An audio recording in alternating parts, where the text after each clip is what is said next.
दोस्तों, सीजीआई साहब के ऊपर जूता फेंकने वाले मामले को लेकर के अब तक 100 लोगों पर एफआईआर हो चुका है और यह एफआईआर किसी और सरकार ने नहीं बल्कि भगवंत मान की सरकार ने किया है, यानी पंजाब की सरकार ने एक्शन लिया है। सरकार पूरे तरीके से सदमे में है, सन्न है कि क्या करना चाहिए क्या नहीं करना चाहिए, यह सोच विचार चल रहा है। लेकिन इसी बीच भगवंत मान की सरकार ने जो है 100 लोगों के ऊपर एफआईआर दर्ज कर लिया है।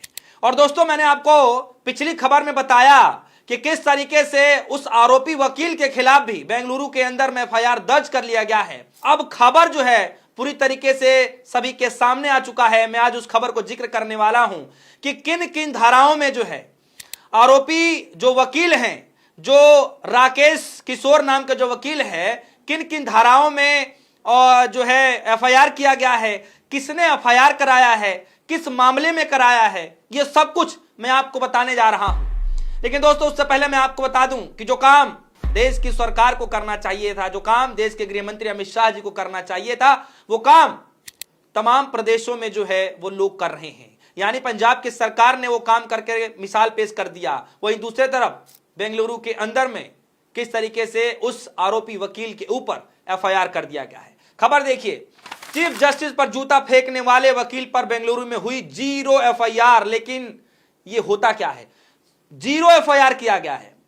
अब आप सोचेंगे कि 0 एफआईआर होता क्या है। मैं आगे आपको बताने जा रहा हूं कि किन मामलों में 0 एफआईआर किया जाता है, किस लिए किया जाता है और कब से शुरुआत हुआ, मैं आगे आपको बताने जा रहा हूं। लेकिन यार देखिए कि किन किन धाराओं में जो है आरोपी वकील को किन किन धाराओं में जो है एफआईआर किया गया है। देखिए, इसमें लिखा गया है कि बेंगलुरु में एडवोकेट राकेश किशोर पर बीएनएस की धारा 132 और 133 के तहत 0 एफआईआर दर्ज की गई है। यह FIR all India advocates association Bengaluru की तरफ से दर्ज कराई गई है। तो दोस्तों, आप समझ रहे हैं ये एफआईआर किसकी तरफ से किया गया है? All India advocates association Bengaluru की तरफ से यह एफआईआर दर्ज किया गया है। बीएनएस की धारा 132 और 133 के तहत 0 एफआईआर कराया गया है। यानी 0 एफआईआर कराने के पीछे का एक मकसद है। मैं बस थोड़ी देर में बताने जा रहा हूं कि पीछे का मकसद क्या है। लेकिन आप समझिए कि किस तरीके से अन्य अन्य राज्यों के लोगों को जो है एफआईआर कराना पड़ रहा है। क्यों? क्योंकि सरकार जो है अभी तरीके से कोई कार्रवाई नहीं कर पा रही है। पुलिस प्रशासन ने पूछताछ के लिए पकड़ा भी तो महज 2 घंटे के भीतर उस आरोपी वकील को छोड़ देती है। इवन वो जूता, जिस जूते से मारने का प्रयास किया जाता है, फेंकने का प्रयास किया जाता है, वो जूता भी जो है पुलिस प्रशासन वापस लौटा देती है। और आज ये खबर निकल करके आई कि किस तरीके से जो है 100 लोगों के ऊपर भगवंत मान की सरकार ने एफआईआर दर्ज कराया। और अब दूसरी खबर निकल करके आ रही इसी खबर से जुड़े हुए, इसी मैटर से जुड़े हुए, कि आरोपी जो वकील है राकेश किशोर, उसके ऊपर एफआईआर दर्ज करवा दिया गया है बीएनएस की 2 धाराओं में। जी हां, अब मैं आता हूं कि 0 एफआईआर के तहत ही क्यों करवाया गया और जो है ये कराने के पीछे का मकसद क्या है।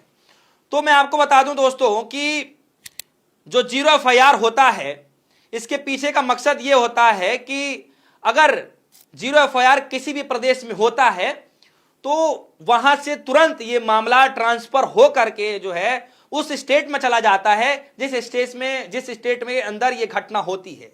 यानी ये मामला, ये घटना दिल्ली की है और एफआईआर बेंगलोर में हुआ है, तो बेंगलोर में जिस थाने में किया गया है उस थाने से तुरंत ट्रांसफर हो करके जो है ये पूरा मामला दिल्ली आ जाएगा और फिर दिल्ली की पुलिस को इसको लेकर के कार्रवाई करना पड़ेगा।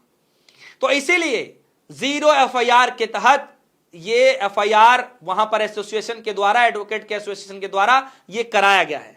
देखिए खबर में ये जो है बता रहा है, क्या बता रहे हैं? लाइव लॉ की रिपोर्ट के अनुसार भारतीय न्याय संहिता बीएनएस की धारा 132 133 के तहत एफआईआर दर्ज कराई गई।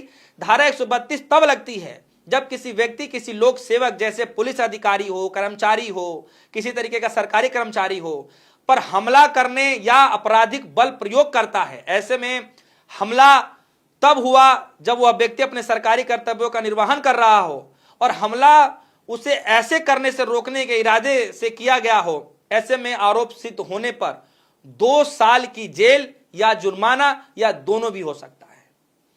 यानी जो ये धारा लगाई गई है 132 तब लगती है जब कोई पुलिस अधिकारी हो या सरकारी कर्मचारी होता है, तब लगती है। इसमें जो दूसरी धारा लगाई गई है बीएनएस की धारा 133, ये तब लगती है जब किसी व्यक्ति पर गंभीर और अचानक उकसावे के अलावा उस व्यक्ति पर अपमान करने के इरादे से हमले या औपचारिक बल का प्रयोग किया जाता है, ऐसे मामले में भी 2 साल की जेल होती है, जुर्माना लगाया जाता है या फिर दोनों लगा दिए जाते हैं। और इसीलिए all India advocate association Bengaluru ने जो है ये बीएनएस की 2 धाराओं में एफआईआर दर्ज कराया गया है, क्योंकि साफ तौर पर आप देख सकते हैं कि सीजेआई साहब का अपमान करने की कोशिश की गई है, उनके मान सम्मान के साथ खिलवाड़ करने की कोशिश की गई है, उनकी इमेज को जो है खराब करने की कोशिश की गई है। इसीलिए इन बीएनएस की 2 धाराओं में जो है 0 एफआईआर दर्ज की गई है। 0 एफआईआर मामला यह इसलिए होता है ताकि पीड़ित अपने खिलाफ हुए जुर्म को अपने सबसे नजदीकी थाने में रिपोर्ट कर सके। ऐसे में पुलिस जल्द से जल्द आरोपी को हिरासत में लेने या गिरफ्तार करने की पावर मिलती है। इसीलिए राकेश किशोर जो हैं उनके खिलाफ सीजीआई पर दी गई टिप्पणी को लेकर के दिल्ली में जूता फेंकने की कोशिश की गई, लेकिन एफआईआर जो है बेंगलुरु में हुई। इसीलिए एफआईआर को दिल्ली उस थाने में भेज दिया जाएगा जहां पर ये थाने के अंदर ये मामला जाएगा, यानी दिल्ली के थाने के अंदर ये मामला जाएगा और बेंगलुरु में एफआईआर कर दिया गया है। इसीलिए 0 एफआईआर किया गया है ताकि वहां से ट्रांसफर होकर के दिल्ली में ये पूरा मामला आ जाए। जस्टिस गवाई दलित समाज से आते हैं। इन लोगों को यह बिल्कुल बर्दाश्त नहीं हो रहा कि दलित समाज से कोई व्यक्ति अपनी मेहनत और लगन से न्यायपालिका की टॉप पोस्ट तक कैसे पहुंच गया।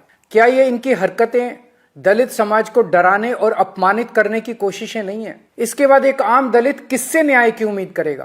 क्या इससे दलितों पर अत्याचार करने वालों और उनसे नफरत करने वालों के हौसले बुलंद नहीं होंगे? इस पूरे घटनाक्रम से देश की न्यायपालिका को क्या संदेश गया है कि अगर देश के मुख्य न्यायाधीश पे हमला करने वालों पर कोई एक्शन नहीं हुआ तो दूसरे जजों को कौन बचाएगा फिर? तो दोस्तों ये हाल हो चुका है। और सबसे बड़ी बात यह है दोस्तों कि इस वकील को, जो राकेश किशोर नामक ये वकील है, आरोपी वकील है, इसको एक नहीं ये 2 झटका लगता दिखाई दे रहा। पहला झटका वो कि किस तरीके से बार काउंसिल ने उसका लाइसेंस रद्द कर दिया, बल्कि अब दूसरा झटका ये लगा कि जो एडवोकेटों की जो एसोसिएशन है बेंगलुरु की तरफ से, उन लोगों ने भी जो है बीएनएस की 2 धाराओं में एफआईआर दर्ज कर दिया। यानी कि पहला झटका लाइसेंस रद्द और दूसरा एफआईआर हो चुका है। यानी मुसीबतों का पहाड़ आने वाले वक्त में राकेश किशोर पर टूटने वाला है। दूसरे तरफ भगवंत मान ने जो है उन 100 आरोपियों के ऊपर जो जिस तरीके से अपमानजनक शब्दों का इस्तेमाल कर रहे हैं, सीजीआई साहब को डायरेक्ट थ्रेट कर रहे हैं, ऐसे लोगों पर जो है डायरेक्ट 1 नहीं 2 नहीं 3 नहीं 4 नहीं 5 नहीं 100 लोगों के ऊपर एफआईआर दर्ज कर दिया है। यानी जो काम कायदे में केंद्र की सरकार को करना चाहिए था, वो काम अब अन्य राज्यों के लोग कर रहे हैं। दोस्तों, आप सभी के मन में क्या कुछ चल रहा है, वीडियो कमेंट सेक्शन में जाइए, अपनी राय जरूर रखिएगा। फिलहाल के लिए दीजिए इजाजत। देखते रहिए न्यूज़। धन्यवाद।